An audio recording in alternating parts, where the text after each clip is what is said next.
Hi, thanks for tuning in. I'm Howard, an instructor trainer, and I'd like to help you today with lesson planning. So whether you've got a part 3 ADI test, part 3 test coming up, or a standards check, or you just want help as a driving instructor planning your everyday lessons. You might be on a pink license, a trainee license, and you just like some help planning some everyday lessons, and this will help you in preparation for your upcoming part 3 test or standards check test. So what I'm going to go through is the planning process of putting a lesson together. So we're going to be using a form. I'm going to use this form here, my lesson planning document, which you can download in the notes. Okay, so there'll be a blank one that you can use to plan your lessons, and we're going to go through how to use this form to plan the perfect lesson, and there'll be a completed one as well for the already completed, and this one's going to look at a recap on an emergency stop for an example. Okay, so you can put it into some kind of context. The plan will be for me to do more of these and put more videos about planning different lessons, so please let me know what you'd like me to cover. This one will feature a recap on an emergency stop, but like I say, it is just an example just to get your mind into the planning process. So download a form. Probably if you do that now, then you can see, you can maybe print one off, but we will be going through it on screen so you can go through that. So let's get started and let's look at the form. So on the first page, we want to decide what the lesson theme is. So we want to pick a pupil and pick a lesson that they need. We want to think about the level of that pupil, so whether they're a beginner or whether they're part trained, full license holder, inexperienced, or an experienced full license holder. And the next thing we're going to look at here, this little box here, we're just going to answer the question, why is this lesson theme suitable for the pupil? So we just want to make sure we've got it right, that we're delivering the right lesson for the right pupil. As you know, if you've taken a standards check or a part 3 test, you will know that this is so important in your lesson planning stage, that we get the right lesson for the pupil. It's got to be something they need, not something you want to do, but something your pupil actually needs, and learning will take place. So just make sure you're on the right track to start with. Get the right lesson theme for the right pupil. Next thing we're going to do is break the lesson theme down into manageable chunks, so often described as chunking it down. You've got a big subject, you want to break it down into little bits so you can have some structure in your lesson. When you structure a part 3 lesson, you're going to be delivering a 1 hour lesson, or if it's a standards check, 1 hour lesson. But you may be an instructor that's used to delivering 2 hour lessons. So again, you use this. The only difference is down the side, in terms of your duration for each thing, you're filling a 2 hour lesson instead of a 1 hour lesson.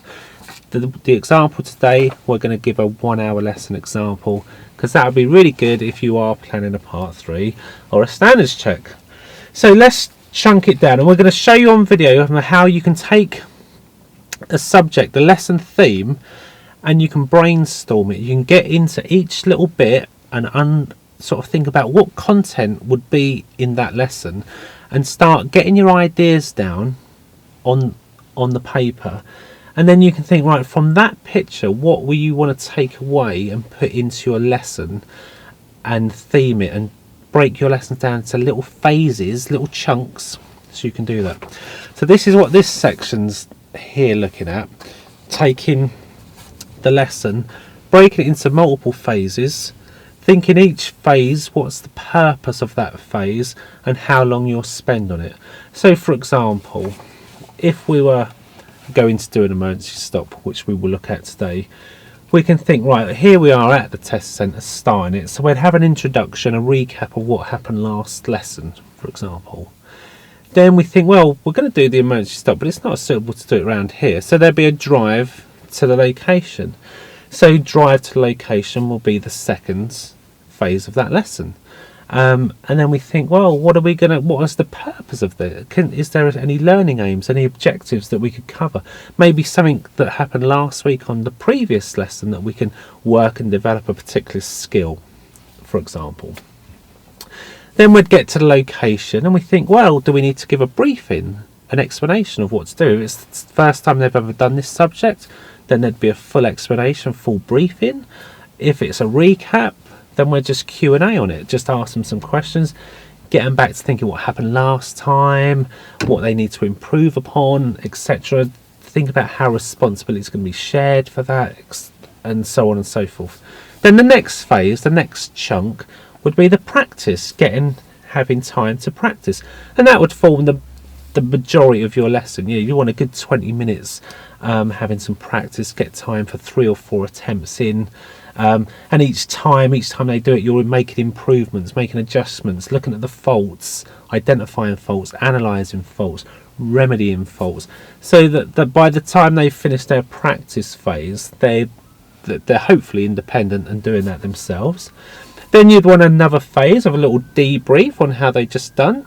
Then you've got to drive back to the test centre. So you think, okay, there's going to be a purpose to that drive. You're going to drive back and put some objectives in there. Maybe you'll be working on things that come up in the first, on the drive out. Things you could correct, things you can build upon, work upon. And then of course you'd get back to the test centre, and then at the end of the lesson you'd want to recap and reflect on what's just happened, so you find out what went well and what the people took away from that lesson and what areas of development they could go, and then you've got some ideas for the next lesson.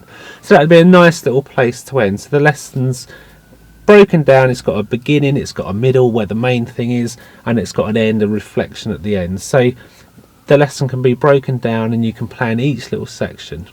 Now, so we're going to look at each phase of the lesson. So let's say we were looking at the drive to the location, for example. That is a phase. So we would fill out a sheet for each one. So we really plan meticulously and think it through step by step.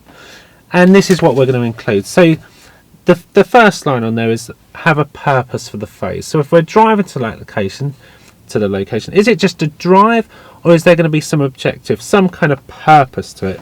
So we will want to list the learning aims, objectives to that phase. So if, for example, we've decided that there's a need to work on mirrors, and that's what we're going to do on the drive to the location, for example. Okay, then we'll think about what questions will you ask the pupil, and how will responsibility for risk be shared. So you embark upon this phase together, you and your pupil, you're a team, and you decide what is going to happen. We're client-centered, so we want to know what your pupil wants to get out of that. We agree a plan, we decide who's going to do what in that plan, how much responsibility for the drive does the pupil want, how much help do they want, and you're going to think of sort of questions you could ask, which leads me to the next section. So the middle section is, what questions will you ask your pupil? Oh no, I did that. So just, you can cut that bit, cut that bit. Otherwise it looks like I don't know what I'm talking about. It's my form. So anyway, get back into that. So think about what questions you want to ask and how that responsibility is going to be shared. That was enough said on that bit. So that's really important. And then the next bit at the bottom here is the route. Think about the route. Think about the practice areas. Are they suitable?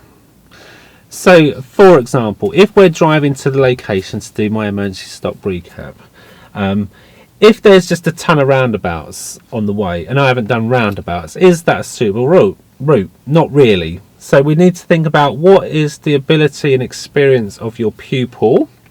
Think about the route and make it match, because the route there shouldn't be a new learning experience, because the theme of the lesson would be roundabouts otherwise, wouldn't it?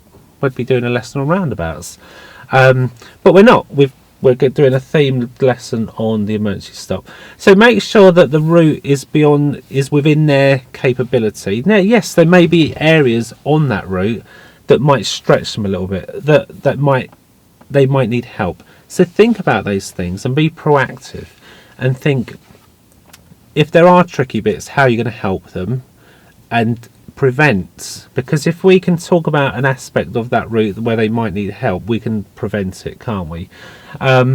Think about contingency plans. What if the route is blocked today? What if they've put roadworks up? So you have a plan B, have a plan C as well. Think about, know the area, know where you can go. You know, the route you've planned or the location you've planned for the emergency stop might be really busy, or they've dug the road up, or something's going on there, and you think, oh, do you know, I need a plan B. So just always be thinking about that ahead so you can adapt your lessons.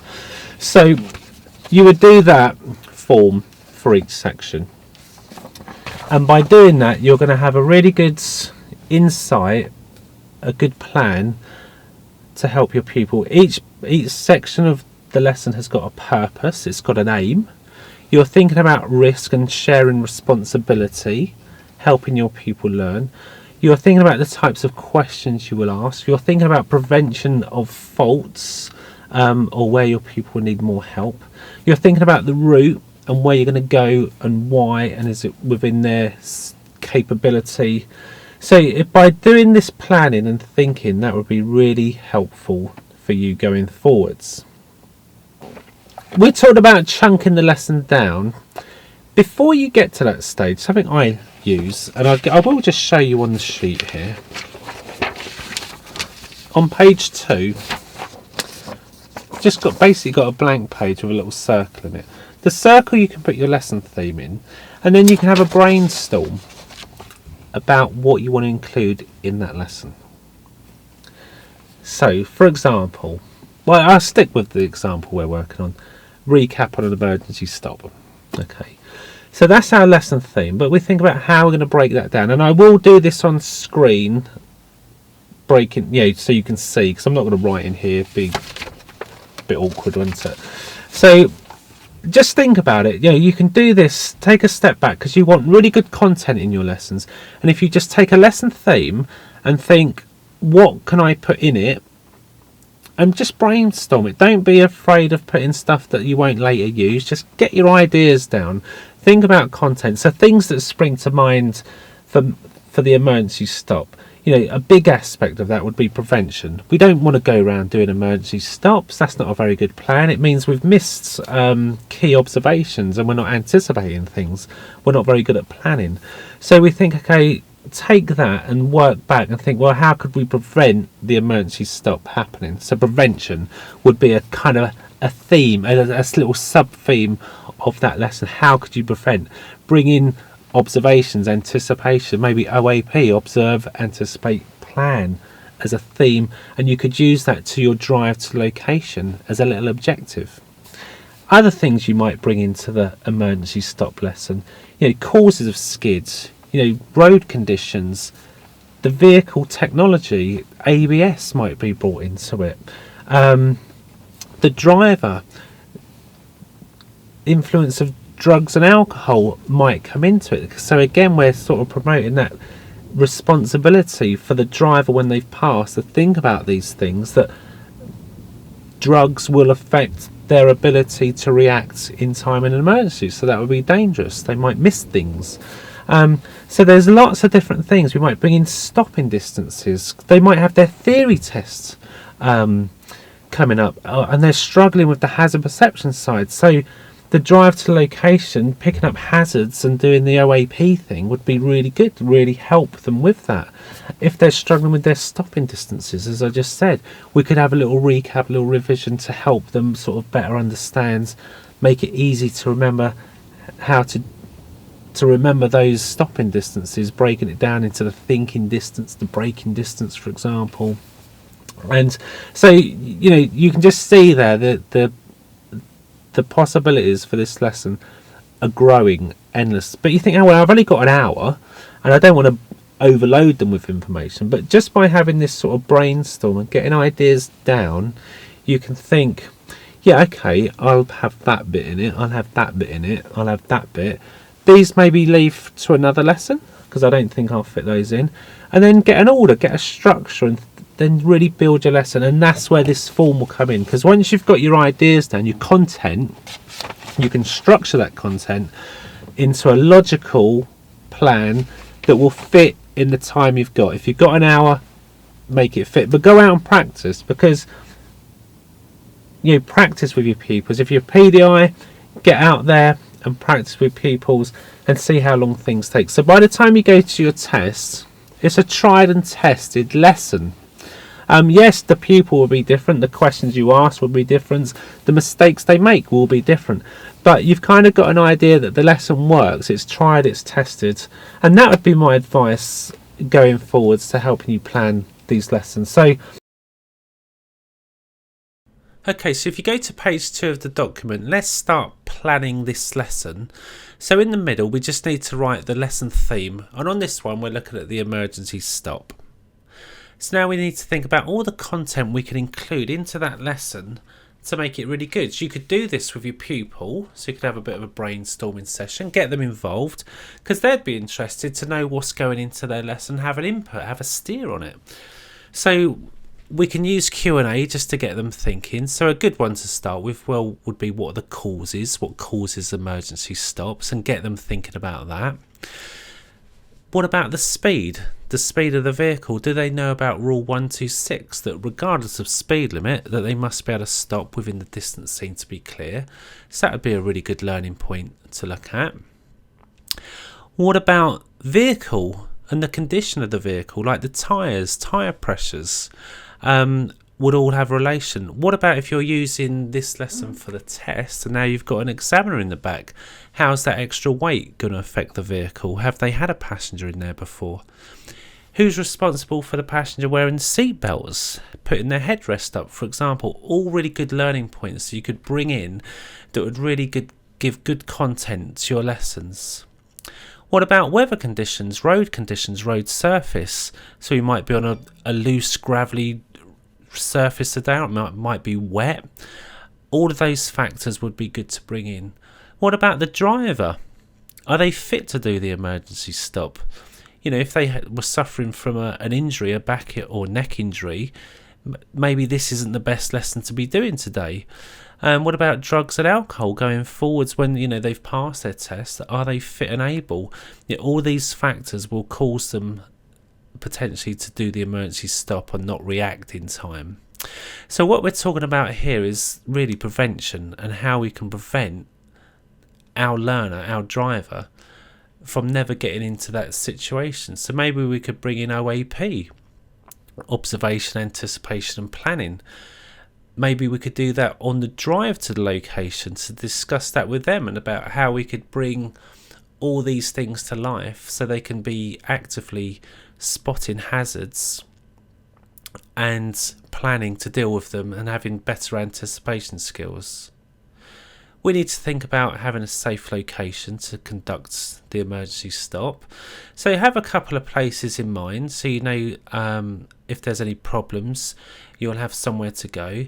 For example, would you want to do the emergency stop on a road at 8:30 in the morning that's near a school? You can anticipate that's going to be busy. So think of things like this to make sure you've got a safe location. We don't want to be doing this near pedestrians, where we're going to frighten the life out of people. So all these factors need to come in. Talk to your pupil about how they're going to do the emergency stop. Have they done it before? If they've done it before, we can do a recap. Normally this would be done at the location. So we can recap on what they did previously, what went well, what didn't go so well. And remember, they'll be able to remember these things, what happened. Ask them about how they're actually going to be doing the stop itself. Ask them about what their eyes are going to be doing, their hands, their feet, and you can break it down like that. What are they going to do once they've stopped? So they're going to need to secure the car. Why are they doing that? Do they understand? Why they've secured the car? Should they leave their foot on the brake to show brake lights? Do they need a signal, for example? All of these things we can ask our pupil. Moving off, we need to think about transferable skills. So if they can move off successfully and they know about the POM routine, well, we can transfer responsibility for that to them and ask them to be responsible, but just make them aware that they might be feeling a bit shaken up, a bit of an adrenaline rush after an emergency stop. So just take a moment and just make sure it's safe before they do it. What about if they need help with stopping distances? They might be revising for their theory test and struggling to sort of remember all the stopping distances at the various speeds, so we can help them with that. It's a really good idea if you can give them easy ways to break that down and make it easily rememberable. Break it down into thinking distance and braking distance, and again they sort of relate to the causes, won't they? So if we're think about thinking distance, if the driver's not in a fit state to drive, i.e. through drugs or alcohol, their thinking distance is going to be diminished. Or if they're tired, for example, braking distance is going to be affected by the conditions of the road. If it's wet, if the tyres are bald, for example. So we can really start to encourage our pupils to sort of link these subjects together and make sense of it, because, you know, when they do their theory tests, all of these things are just seem subjects in isolations, but if we can sort of bring it together in the practical session, that's really going to help them. And if they have passed their theory test, well, it's just going to help them beyond the test and really have that understanding, because remember, we're looking to give them the skills, knowledge and understanding to be safe, responsible drivers. Sort of sticking with the theory tests here, the hazard perception, you know, how do they get on with that? Some people struggle with spotting hazards, so we can make that a practical element of the driving lesson, and maybe we could bring that in today. That would tie in with the prevention, wouldn't it? And that's something we could use on drive to location, do a bit of hazard awareness, maybe bring in some commentary.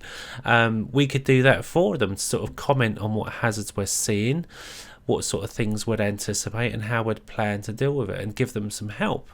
Maybe on the drive back they could take responsibility for that and do some commentary, hazard perception for the drive back.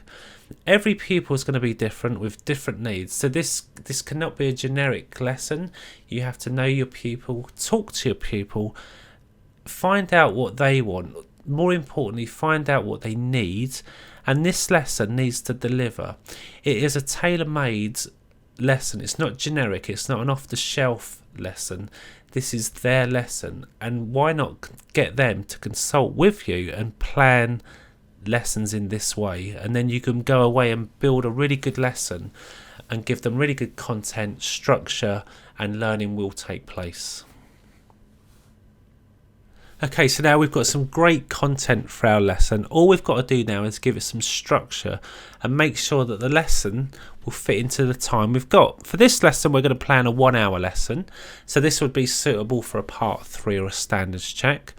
So we're going to look at our document we filled out before, put some order to it, and break our lesson into little phases.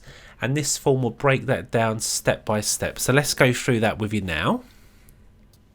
Okay, so let's start at the top of the form. This is really easy. We're just going to think about the lesson theme and put that in there. So we're going to recap on emergency stop. Just pop in the pupil name, the date of your lesson, and their abilities. So they could either be a beginner, part trained, etc. So we just fill that in and we're going to work through the rest of the form. It's really important we deliver the lesson that the pupil needs. So before we get too deep into this, what we have to ask ourselves, why is this lesson theme suitable for the pupil? So for example, let's say in this pupil, John Smith, was introduced to the emergency stop 6 weeks ago.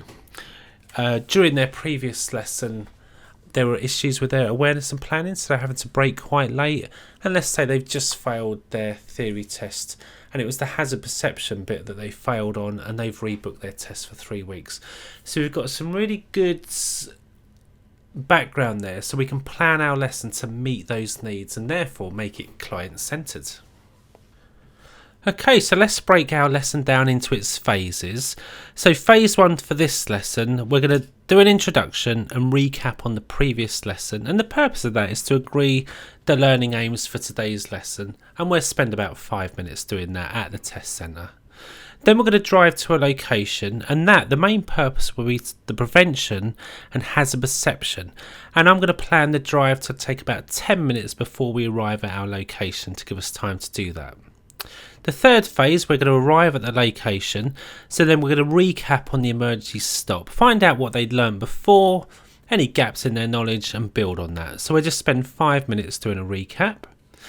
Then we're going to get to the main event, practical. So then the pupil's now going to be able to practice the emergency stop. We're going to identify any faults, analyse them, and improve upon them. So get some remedial action in there, and we're to spend about 20 minutes doing that. Then we want to do a debrief just to make sure that learning has taken places and check what they've achieved. And that can be done throughout the practical session, maybe after each section. Next, we're going to drive back to the test centre. So again, we need to agree what learning aims are. It could be a developmental drive, work on things that happened on the way, or continue with the hazard perception. And then we're going to get back to the test centre, end of the lesson. So we're going to spend some time reflecting on what just happened, what they would take away from that lesson, and agree next steps. And that would be our 60-minute lesson. Okay, so we're looking at the first phase of the lesson now, and this is just 5 minutes at the start of the lesson at the test centre, or at their home, of course, if it's a normal driving lesson, just to do your introductions and recap on the previous lessons. So if you keep reflective logs, you'll reflect and look back at the notes from the previous lesson, just to sort of find out what went well with the lesson, any opportunities that they felt they need to develop, and you can bring those into the new lesson. So we're just going to recap on the previous lesson. That is the purpose of this introduction. From that, we'll be able to identify the learning aims with the pupil, what needs to happen, and then we'll agree our lesson plan. So moving down the form, we now need to think about what questions we'll ask our pupil and how responsibility for risk will be shared. So in this example, and it is just an example, these are not questions you should read to your pupils. Be in the moment, talk to your pupil, have a conversation, but these are the kinds of questions you'll want to be thinking about asking. A good question for this: is there any reason why your pupil couldn't do the practical session today? For example, we're doing the emergency stop, so if they hobble in with a bad back, then this is maybe not a good idea. So just make sure they're fit for the lesson. Other questions you could ask, as we said before: what went well with the previous lesson? What didn't go so well? What would they need to do to improve, and get their input from that, and then we can coach them on that.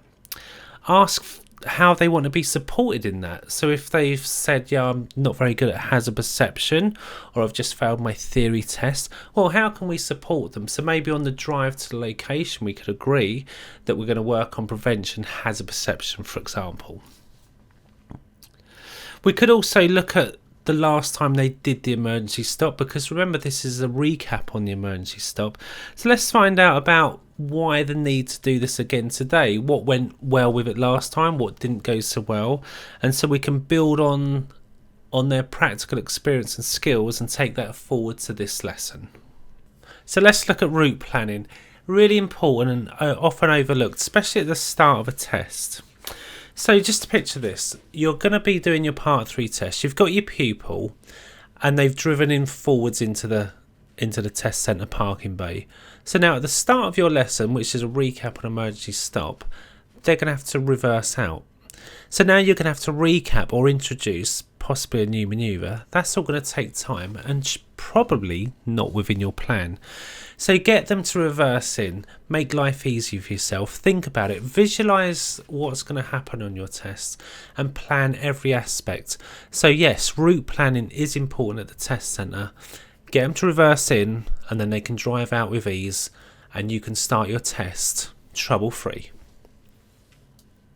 Okay, so let's look at the second phase of the lesson, the drive to the location. For this, I'm going to allow 10 minutes with this pupil.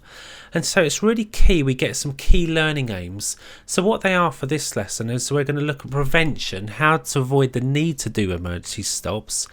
We can look at improving their hazard perception skills, because this would really help them going forwards with their hazard perception test in 3 weeks. And we can bring in and develop awareness and planning skills. So introduce OAP, observation, anticipation, planning.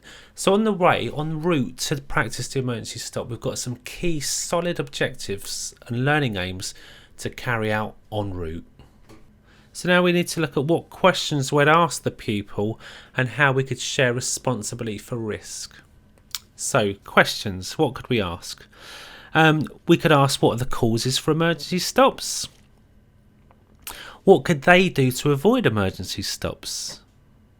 Can they recall a situation where they last had to brake late? So for example, last lesson this pupil had to brake late, so we can bring that up and bring that into the conversation, and then ultimately ask them what they could do differently to avoid that. So now we're really getting into some good questions to think about causes of the emergency stop. We could ask, are they happy to spend some time developing these skills on anticipation and planning, and how they'd like us to support them. So do they want us to do a commentary while they're driving? Would they prefer Q&A? Would they like to get more involved? So we can just agree some level of instruction on what we need to do. So we need to think about how we're going to deal with directions. For example, we could use examiner style directions and just say to them, I want you to follow the road ahead at all times unless road markings or signs say otherwise, and if I need you to turn left or right, I'll let you know in plenty of time. So it's clearly established how we're dealing with directions today. What about questions? Is the pupil happy to take questions while they're driving? Can the pupil ask us questions if they're not sure of a situation? We want to invite them to ask us questions. So let's set out the ground rules for this drive to location to make sure they know what's expected. We could ask them how they're going to deal with any difficult situations. What if blue lights come up behind, or they need to pass a bus that they've not dealt with? Do they want help in these situations? So we can support them and just have a clear plan of what we're going to be doing. Agree with your pupil how interventions will be dealt with. So if a situation's not being dealt with safely, then you could state that you will intervene verbally by saying slow down, for example, or steer left. And if the time is short, it's not safe, then of course we could intervene physically by either physically braking or taking hold of the steering wheel, and we'd only ever do that to maintain if safety is compromised in this lesson.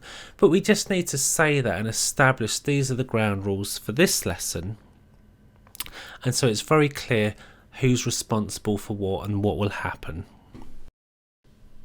Okay, so let's look at route planning. This is really important for this drive to location. So we need to plan a route that the pupil has the ability to do. We mentioned before, we don't want to pick a load of complicated roundabouts if they've not done that. So make sure they've got the skills and ability to do what they need to do to get to this location without having to introduce new subjects.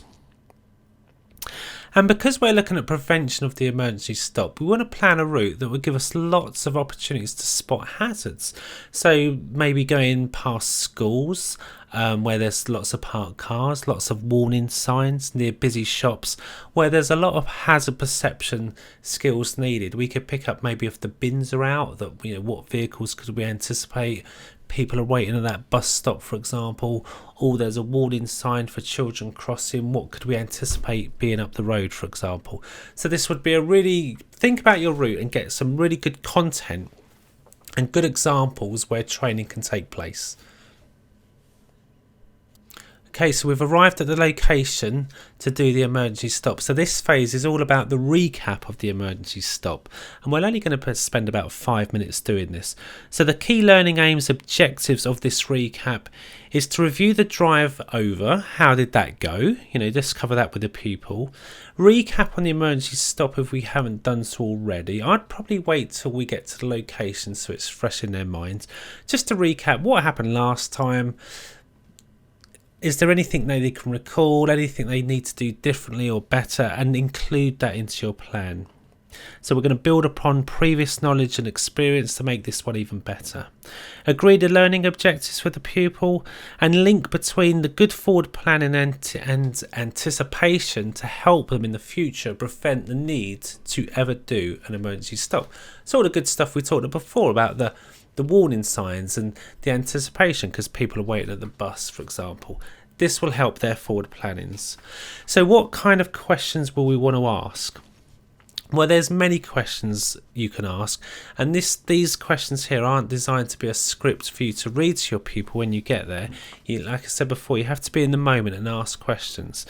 So, ask questions based on what they're saying and what it might be their facial expression. They might look confused about something, so you might delve into something you've just said. So, for example, let's say you're recapping on the emergency stop. They've done it before. And you might say, okay, so once I give you the signal to stop, what is your first reaction going to be? And let's say they say, I'm going to press the brake. So good, give them some encouragement. How are you going to press that brake? Good. What will you need to do with your left foot? Oh yeah, I need to put the clutch down. Why would you do that? Great.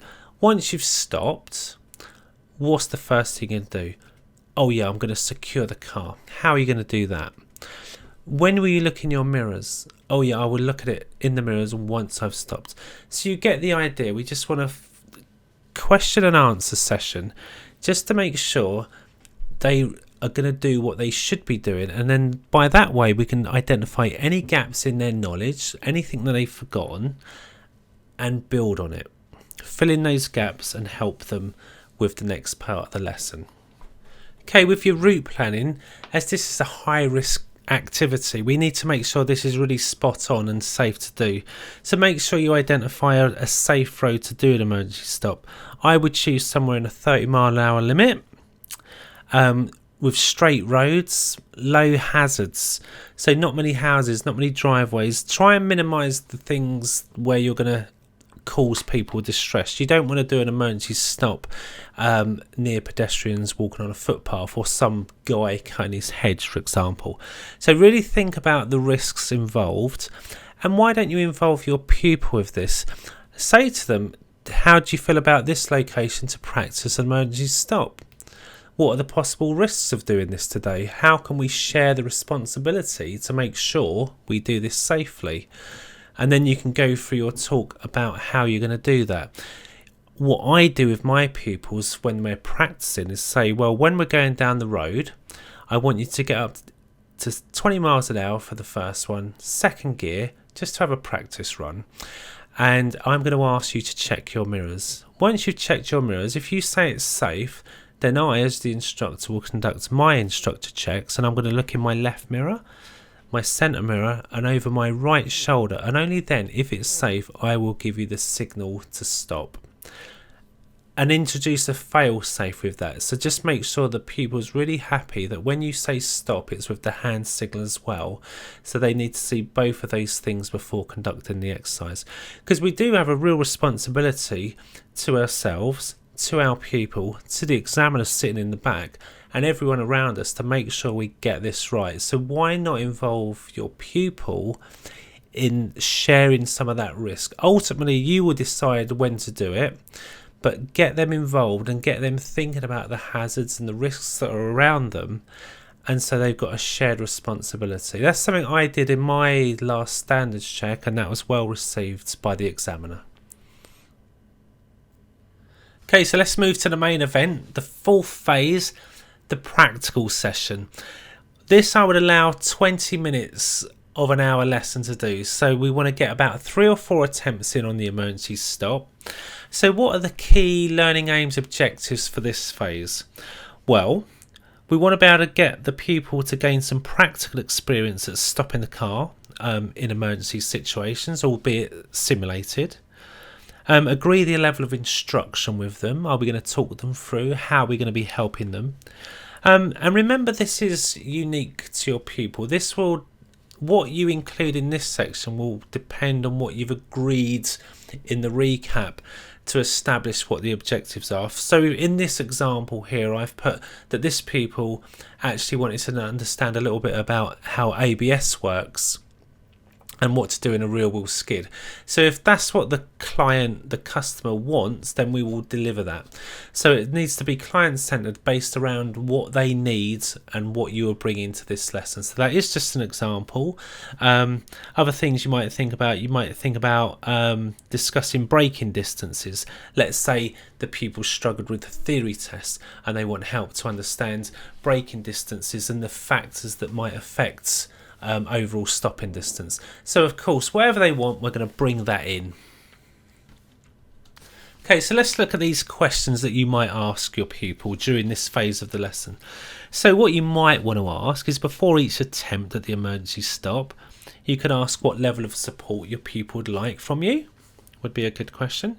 If the pupil's interested about ABS, you could ask them questions around ABS. For example, how would they know if the ABS system's engaged? If it did engage, what would they do? Would they let their foot off the brake? So we just need to correct them on that and make sure they know what to do.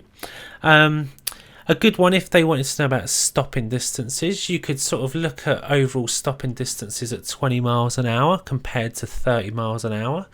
Often pupils are surprised by this, because overall stopping distance at 20 miles an hour is 3 car lengths, but then at 30 miles an hour it's 6. So you double the overall stopping distance just for that extra 10 miles an hour. So then that might steer their attitude towards speed. So if they have got a tendency to go whizzing down 30 limits at 30, where it's just not safe, going past parked cars, schools, and a child were to run out, that just say, for that, just lose 10 miles an hour your speed and you will reduce your overall stopping distance by half.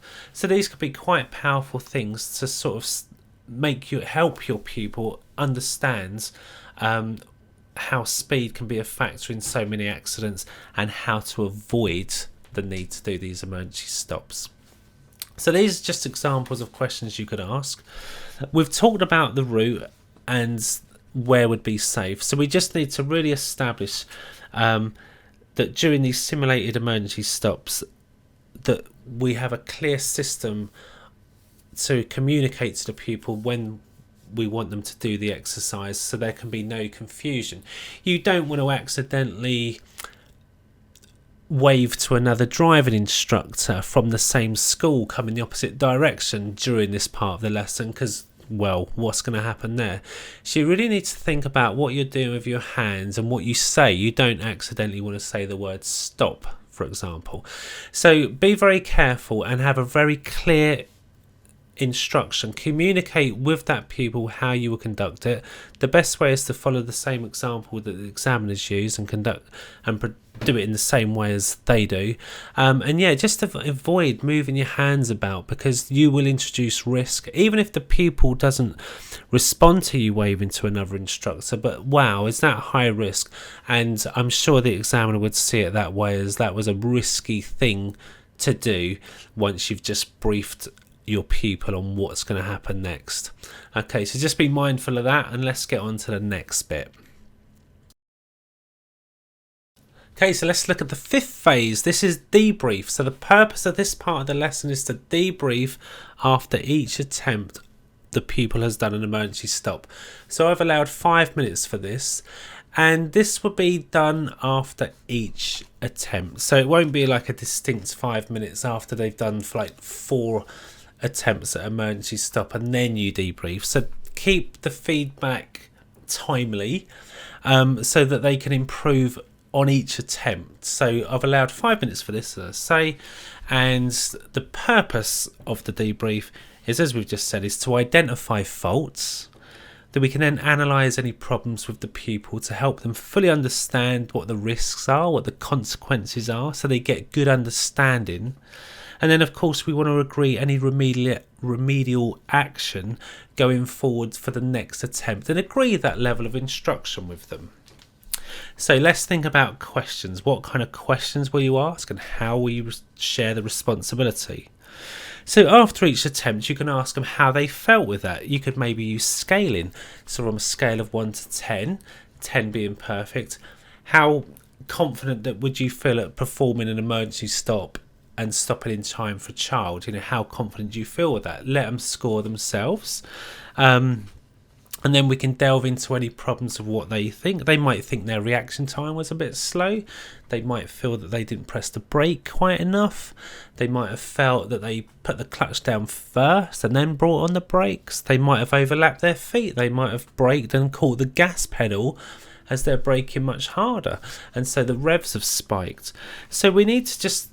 You can't prepare these questions is what I'm trying to say. You need to see what happens, and you just need to ask your people what's going well, what didn't go so well, and what areas they feel they could improve on. Agree some kind of action, agree what level of help, what level of instruction you're going to give, and then get on and do the next attempt. If your pupil's unaware of the faults that they've just made, because they might be under the impression that they've nailed it, they've got 10 out of 10.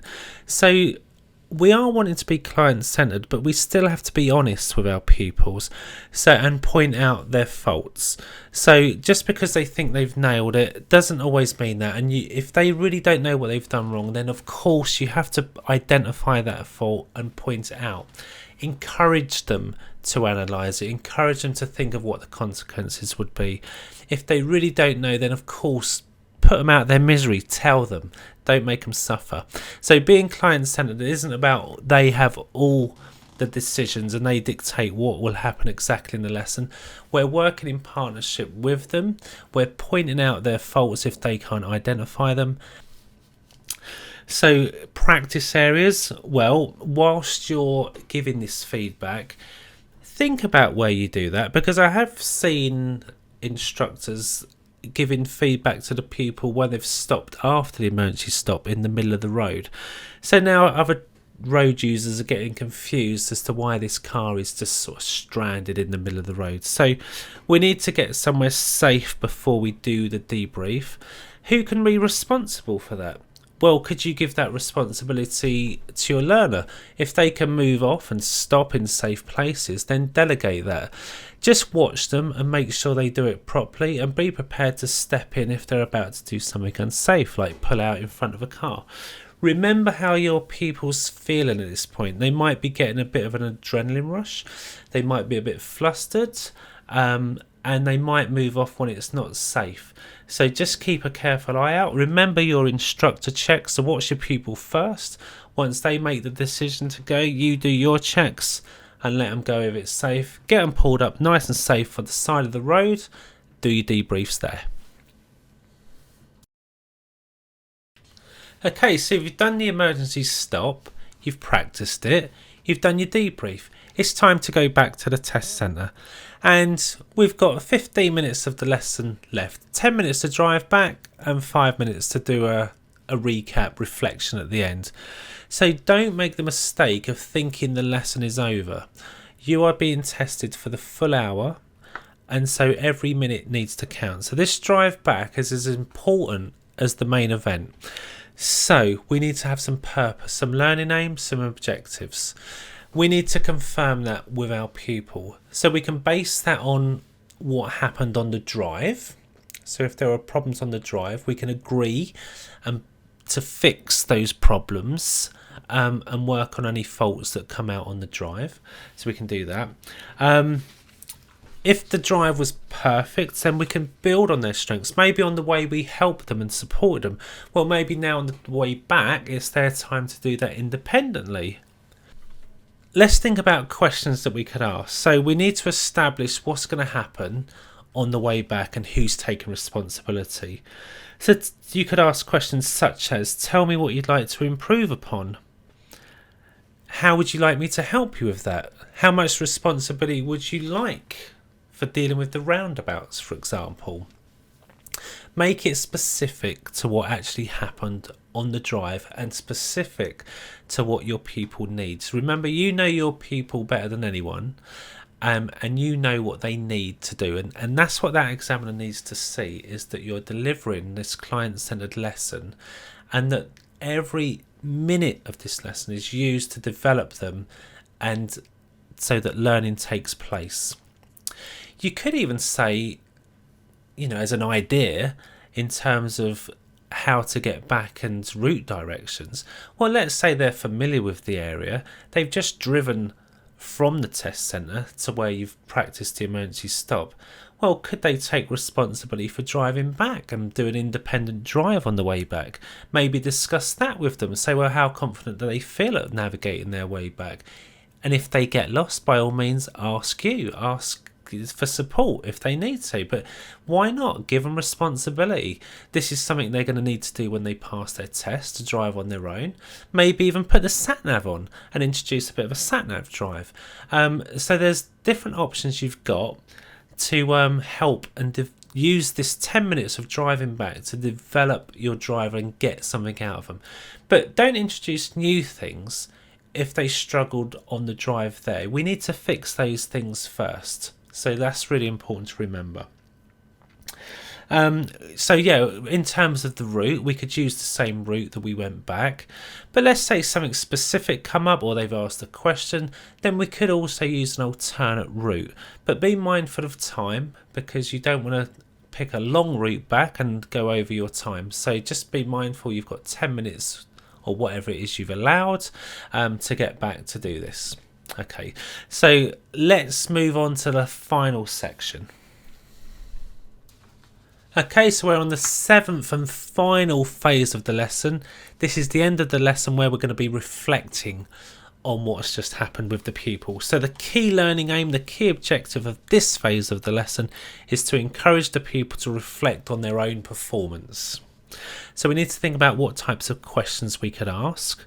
Well, a good question would be, what would they take away from the lesson today? What have they learned? And listen to them. Get them to speak and delve into what they're saying. Their answer will form the basis of most of the following questions that you'll need to ask them. Ask them, what did they achieve? What went well? What didn't go so well? What would they need to do better? If you use scaling earlier, use it at the end. So if you ask them, how confident do you feel now at performing the emergency stop, and they're like a 5 or a 6, then ask them where they are now. Have they moved up? Maybe now they're an 8. So if they're an 8, great, we've made improvement. What would they need to improve upon that? So we've always got somewhere to go. We always want to be looking to develop our pupil. And if, like I say, if you've used scaling, use it at the end, because that'll bring it full circle. It clearly demonstrates that the pupil feels that they've made progress in their own performance, which is a good thing. When you're going back into the test centre, let's think about route, planning your route and the practice areas. So at the test centre, get them to drive forwards into a bay. Okay, do you really want to introduce at this point, right at the 11th hour, you're up to your 60 minutes now, do you want them to start messing about reversing into a bay? You've just introduced a whole new phase of your lesson if you do. And what if they mess it up? What if they can't do it? They're going to need your help, and it's going to be a bad ending to your lesson. So just keep it simple. Get them to drive forwards into a bay. If they need help doing that, then do it. Think about any questions or queries that have come up during the lesson and make sure these get answered before you close out the lesson.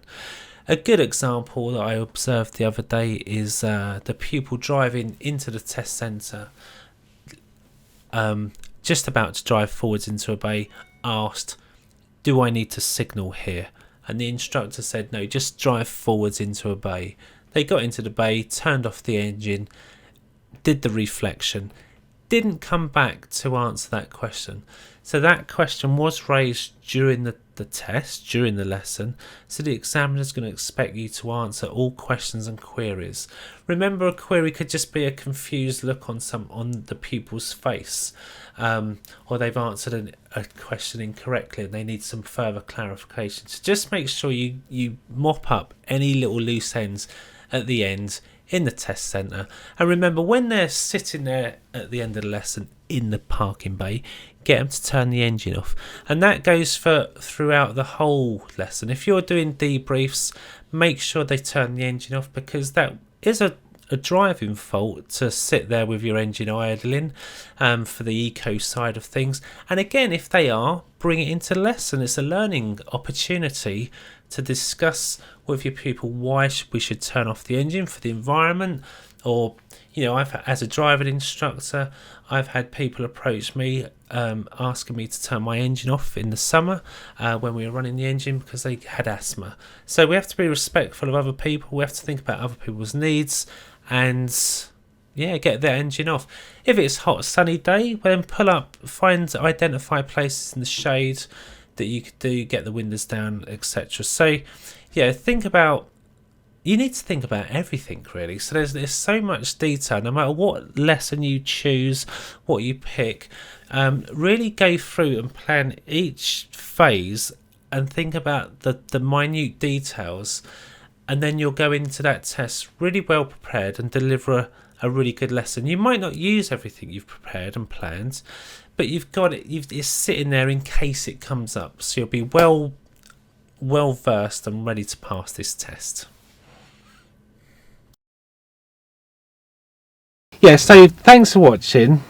I hope you enjoyed it. If this helps you plan your lessons, great. Please like the video if you did, and also subscribe. Please feel free to share these videos if you're buddying up with other PDIs in other areas.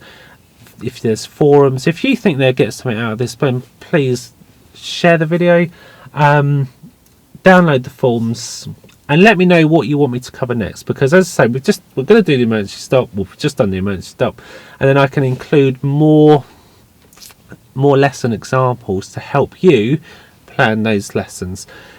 Please leave comments in the comments box. I get asked a lot of questions. I will make sure I answer all of them, and it's been great. Thanks for watching, and I will see you all in the next video. Thanks. Look out for more of these videos, because hi,